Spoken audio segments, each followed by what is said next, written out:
سر، ہماری app as Ghamidi میں ایک کثیر تعداد ایسے نوجوانوں کی ہے جو ایک جانب دین کو سمجھنے کی کوشش کر رہے ہیں اور دوسری جانب سائنس جو مقدمات پیش کرتی ہے ان کو بھی جاننے کی کوشش کر رہے ہیں.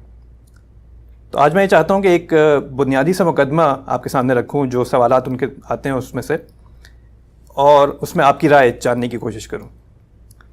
سائنس ہمیں یہ بتاتی ہے کہ یہ تمام کائنات چند قوانین کے تحت وجود پذیر ہو گئی ہے.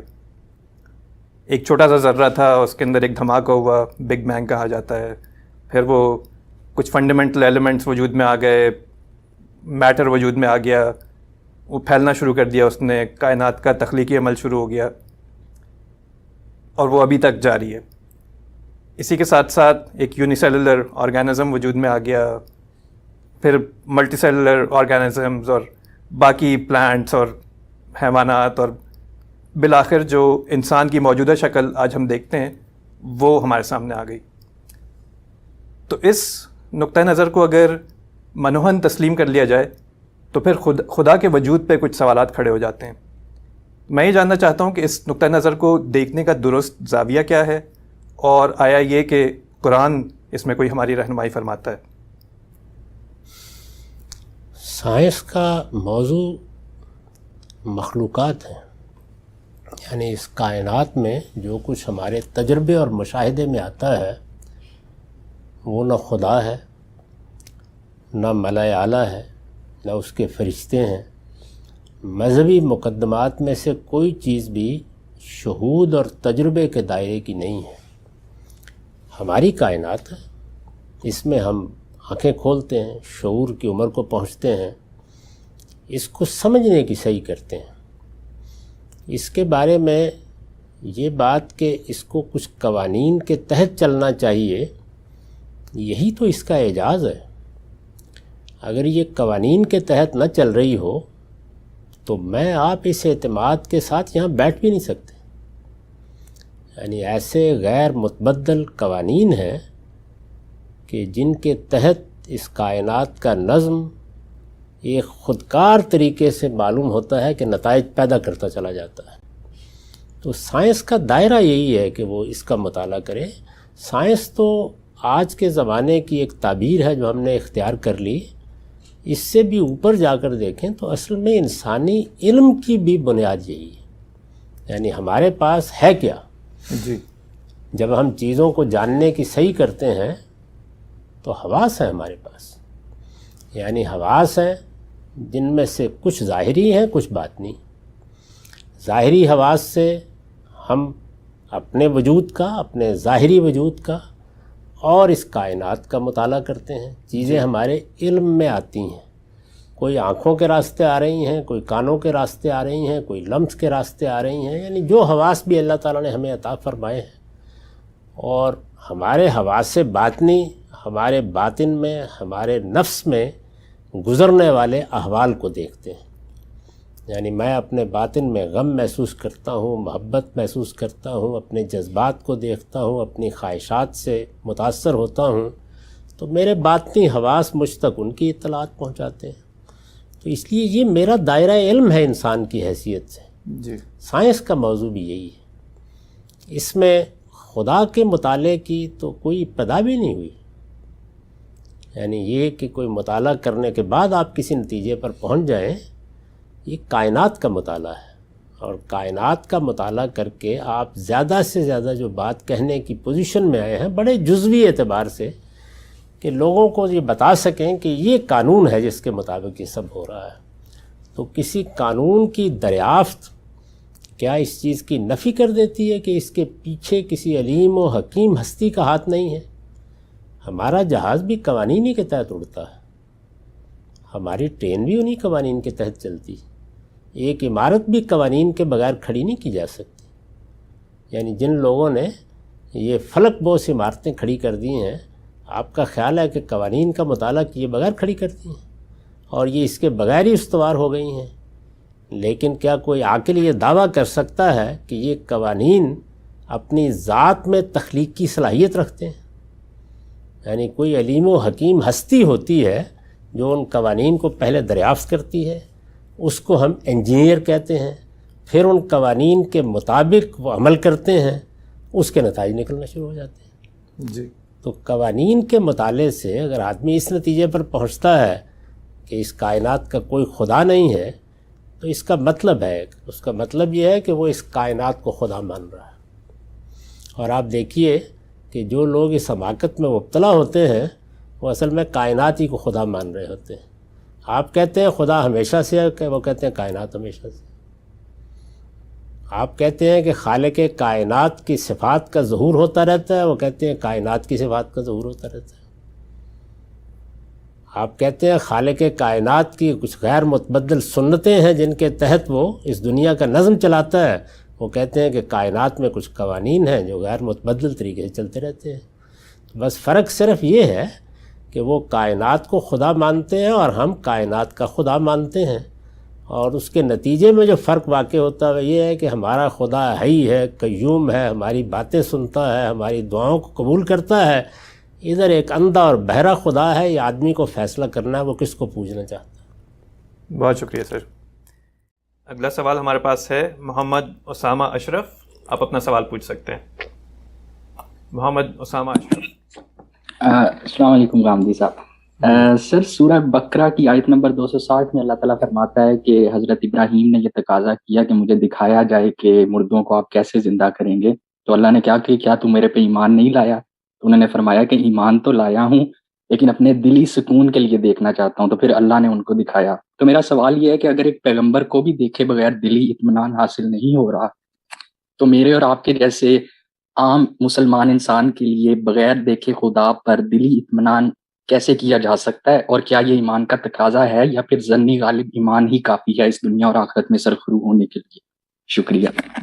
آخری بات کا جواب پہلے دیتا ہوں جی، ظن غالب بہت کافی ہے۔ اللہ تعالیٰ نے خود بتایا ہے یظنون انہم ملاقو ربہم، یعنی انہیں گمان غالب رہا کہ ہمارے رب سے ہماری ملاقات ہوگی، تو یہ گمان غالب بھی بہت کافی ہے۔ اسی پر ہم دنیا میں زندگی بسر کرتے ہیں۔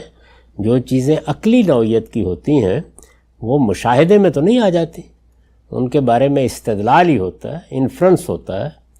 تو ان میں یہ تقاضا کرنا کہ ویسا یقین ہو جائے جیسے کہ کسی چیز کو دیکھ کر ہوتا ہے، یہ انسان سے اس کی بساط سے زیادہ تقاضا ہے۔ یہ صحیح ہے کہ آدمی جب اللہ تعالیٰ کی نشانیاں دیکھتا ہے، اللہ کے قانون کے مطابق زندگی بسر کرتا ہے، اللہ سے اپنا ربط استوار کرتا ہے، اس کی معرفت میں جیتا ہے، تو اس کو اللہ تعالیٰ اطمینان کی اور یقین کی دولت بھی دیتے ہیں۔ لیکن یہ ہر آدمی کو تو نہیں مل جاتی، تو اس لیے عام آدمیوں کے لیے یہ بہت کافی ہے کہ وہ ظن غالب رکھتے ہوں۔ باقی جہاں تک پیغمبروں کا تعلق ہے تو ان کا معاملہ ہم سے بہت مختلف ہے۔ ان کو پورے یقین کے ساتھ دنیا کو یہ بتانا ہوتا ہے یا اپنی قوموں کو یہ بتانا ہوتا ہے کہ انی علی بینۃ من ربی، میں کوئی علمی اور تحقیقی مقدمہ نہیں پیش کر رہا، میں تو چیزوں کو دیکھ کر اس کی شہادت دے رہا ہوں۔ اسی وجہ سے رسول اللہ صلی اللہ علیہ وسلم کو اللہ تعالیٰ کہتے ہیں کہ جبریل امین دکھائے گئے، آسمان و زمین کا راز کھول دیا گیا، سدرۃ المنتہا کو آپ نے دیکھا، اسی زمین پر کھڑے ہو کر جبریل کو ان کی اصل صورت میں دکھایا گیا۔ اس کے بغیر پیغمبر کیسے کھڑا ہو کے شہادت دے سکتا ہے؟ یعنی ہما شما تو کیا کرتے ہیں، ہم تو یہ بتا رہے ہوتے ہیں کہ جی یہ ہم نے اللہ ہی کتاب پڑھی ہے، اپنی عقل سے اس کو سمجھا ہے، اس سے اس نتیجے تک پہنچے ہیں، اس لیے اپنی تحقیق بیان کر دیں گے، اپنا زاویہ نظر بیان کر دیں گے۔ اس میں صحیح بھی ہو سکتی ہے بات، غلط بھی ہو سکتی ہے، تو پیغمبر کے ہاں تو اس کی گنجائش نہیں ہوتی۔ وہ تو کہتا ہے کہ میں ایک ایسی بات کی گواہی کے لیے یا شہادت کے لیے کھڑا ہوا ہوں کہ جس میں اب کوئی تردد کا سوال ہی نہیں ہے، تو یہ گواہی دینے کے لیے اگر وہ یہ چاہے کہ اسے اللہ کی آیات کا مشاہدہ کرایا جائے تو اللہ تعالیٰ وہ مطالبہ پورا کر دیتے ہیں۔ بہت شکریہ سر۔ محمد اسامہ اشرف، آپ اپنا سوال پوچھ سکتے ہیں۔ السلام علیکم غامدی صاحب۔ سر آپ کی ایک ویڈیو میں خدا کی ہو کریٹڈ گاڈ کے عنوان سے آپ نے فرمایا کہ جو چیز اپنی ساخت سے واضح ہو جاتی ہے اس کے بارے میں یہ سوال نہیں کیا جاتا کہ اس کو کس نے بنایا، اور آپ نے یہ مثال دی کہ اگر لکڑی کا کوئی ٹکڑا درخت سے گر کے پڑا ہو تو اس کے بارے میں ہم سوال نہیں کرتے کہ اس کو کس نے بنایا۔ لیکن سر اسی مثال سے یہ سوال بھی پیدا ہوتا ہے کہ وہ لکڑی کا ٹکڑا کہیں سے تو آیا، تو اس کی اصل کچھ تو ہے، تو خدا کو اگر کسی نے نہیں بنایا تو اس کی اصل کیا ہے؟ اس کے بارے میں تھوڑی وضاحت کیجیے گا، شکریہ۔ بھائی میں نے یہ مثال اس پہلو سے دی تھی کہ لکڑی کی ایک گیلی اگر کہیں پڑی ہوئی ہے تو اس کے بارے میں وہ سوال نہیں پیدا ہوتا جو میز کے بارے میں پیدا ہو جاتا ہے۔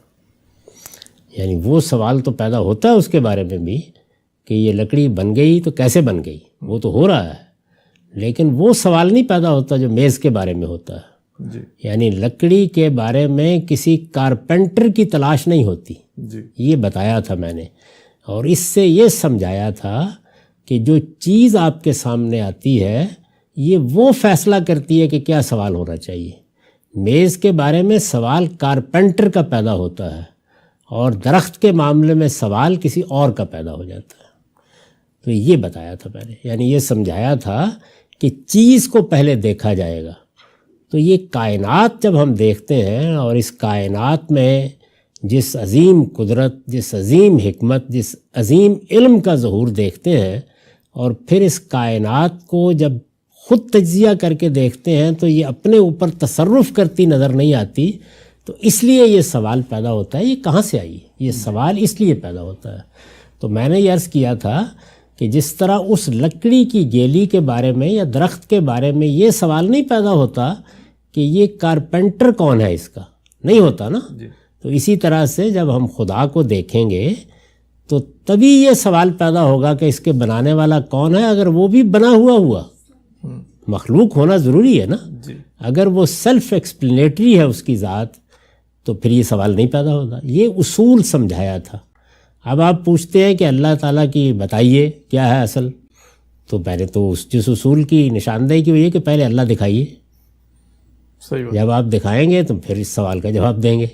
اس وقت تو یہ ہے کہ کائنات کو ہم دیکھ رہے ہیں، کائنات خالق کا سوال پیدا کر رہی ہے۔ اسی مثال میں آ جائیے، میز کو ہم دیکھ رہے ہیں، میز کارپینٹر کا سوال پیدا کر رہا ہے۔